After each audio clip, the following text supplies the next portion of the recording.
Hello students, जैसे कि last class में आपको क्लॉज की एक्सरसाइज मिल चुकी होगी। आई होप आप सभी ने रफली इसे ट्राई भी किया होगा। आज हम इसकी एक्सप्लेनेशन और आंसर्स के बारे में जानेंगे। आइए समझना स्टार्ट करते हैं। क्वेश्चन था हमारा, pick out the subordinate clause. एक तो हमें सबऑर्डिनेट क्लॉज को पिक आउट करना है इन द फॉलोइंग सेंटेंसेस, इन सेंटेंस में से, and say what kind of clause each is. यानी हमें ये भी बताना है कि वो क्लॉज किस टाइप का है।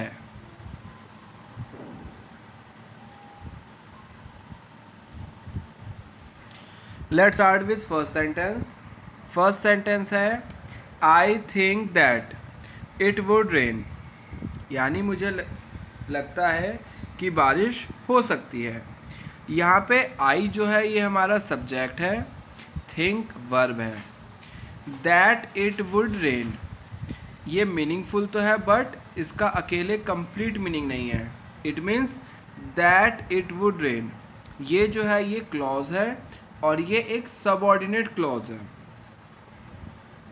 और सबऑर्डिनेट क्लॉज में दैट इट वुड रेन, ध्यान से समझे, आई थिंक मुझे लगता है, क्या लगता है मुझे, दैट इट वुड रेन कि बारिश हो सकती है। यहाँ पे जो क्लॉज है ये नाउन का काम कर रहा है। दैट इट वुड रेन जो फोकस रेन को करता है ये नाउन का काम कर रहा है, इसलिए जो क्लॉज होगा ये नाउन क्लॉज होगा। हम आते हैं अपने सेकंड सेंटेंस की ओर। Tell me why you did this, यानी आप मुझे बताओ आपने ऐसा क्यों किया। यहाँ पे देखो टेल मी क्या है, ये वर्ब हो गई। Y you did this, Y you did this ये हमारा क्लॉज हो जाएगा। और वाई यू डिड दिस यानी आपसे यहाँ पे रीज़न पूछा गया। वाई यू डिड दिस ये जो है ये भी नाउन की तरह वर्क कर रहा है, तो ये नाउन क्लॉज होगा। नेक्स्ट सेंटेंस की तरफ आते हैं। ही कम टू मी, वो मेरे पास आया। Whenever he gets time, जब उसे समय मिला। कहने का मतलब है जब उसे समय मिला तो वो मेरे पास आया। Sentence he comes to me whenever he gets time, यहाँ पे ही कम्स टू मी ये कंप्लीट सेंटेंस है। Whenever he gets time यानी ये जो इतना पार्ट दिया है whenever he gets time, ये जो है ये क्लॉज है। और हम ध्यान देंगे ही कम्स टू मी, वो मेरे पास आया। यहाँ पे जो कम है, आना है, यानी कब आया, whenever he get times, जब उसके पास टाइम मिला। यानी ये कहीं ना कहीं कम्स को क्वालिफाई कर रहा है, यानी ये क्या है, एडवर्ब का वर्क कर रहा है, इसलिए ये एडवर्ब क्लॉज या एडवर्बियल क्लॉज होगा। ध्यान दें, एडवर्ब क्लॉज को ही हम एडवर्बियल क्लॉज भी कहते हैं। कहीं पे आपको अगर एडवर्ब क्लॉज लिखा मिलता है वो भी सही है, और एडवर्बियल क्लॉज लिखा मिलता है, दोनों सेम चीज़ें हैं, कोई भी कंफ्यूज ना हो। आइए हम नेक्स्ट सेंटेंस की तरफ चलते हैं। I was glad to know that he had won the first prize. I was glad कि मैं ग्लैड हुआ, क्यों हुआ, टू नो जानकर, क्या जानकर, that he had won the first prize कि उसे फर्स्ट प्राइज मिला है। यहाँ पे हम ध्यान दें, I was glad to know ये कंप्लीट प्रिंसिपल क्लॉज है। I was glad to know और क्या know, that he had won the first prize, that he had won the first prize ये जो है ये एक सबऑर्डिनेट क्लॉज है। और he had, that he had won the first prize ये एक नाउन का वर्क कर रहा है, इसलिए ये एक नाउन क्लॉज होगा। आते हैं अपने फिफ्थ सेंटेंस की ओर। व्हाट यू से is totally wrong, what you से इज टोटली रॉन्ग यानी जो आप कह रहे हो क्या सब कुछ गलत है।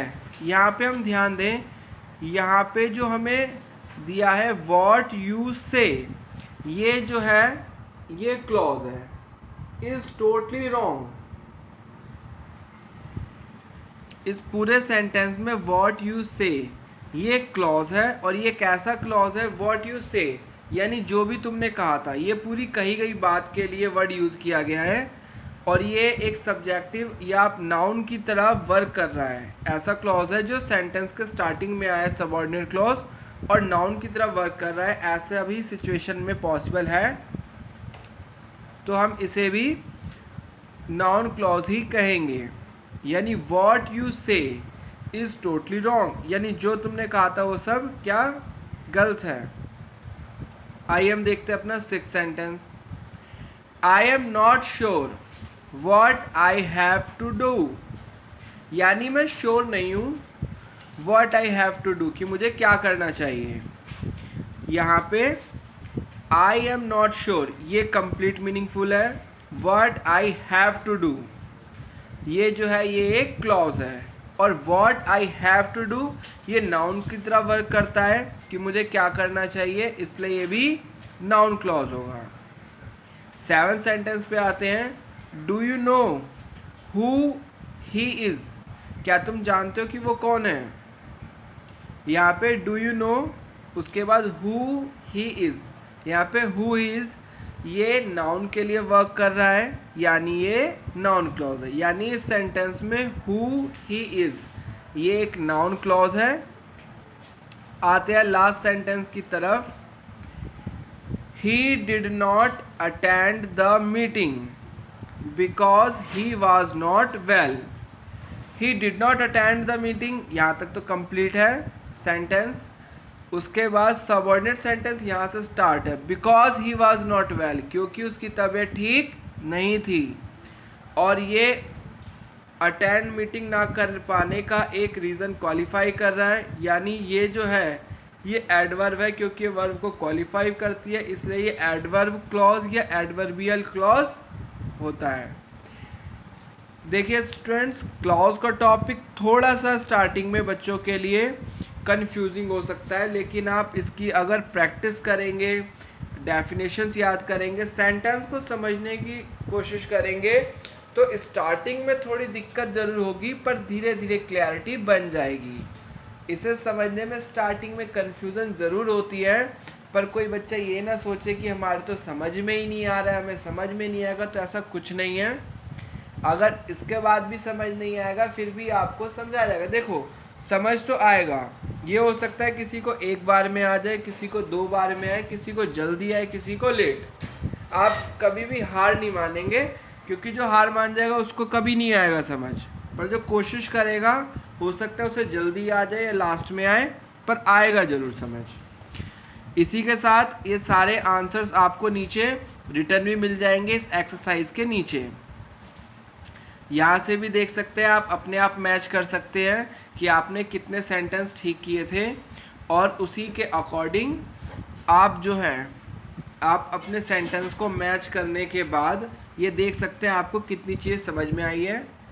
आप एक बार फिर से अगर गलतियाँ निकलती है, डेफिनेशंस को पढ़ें, उन्हें लर्न करें, सेंटेंस को पढ़ें, प्रैक्टिस करें, इस एक्सरसाइज को फिर से करके देखें, तो नेक्स्ट टाइम में आपको अच्छे से चीज़ें समझ आएंगी।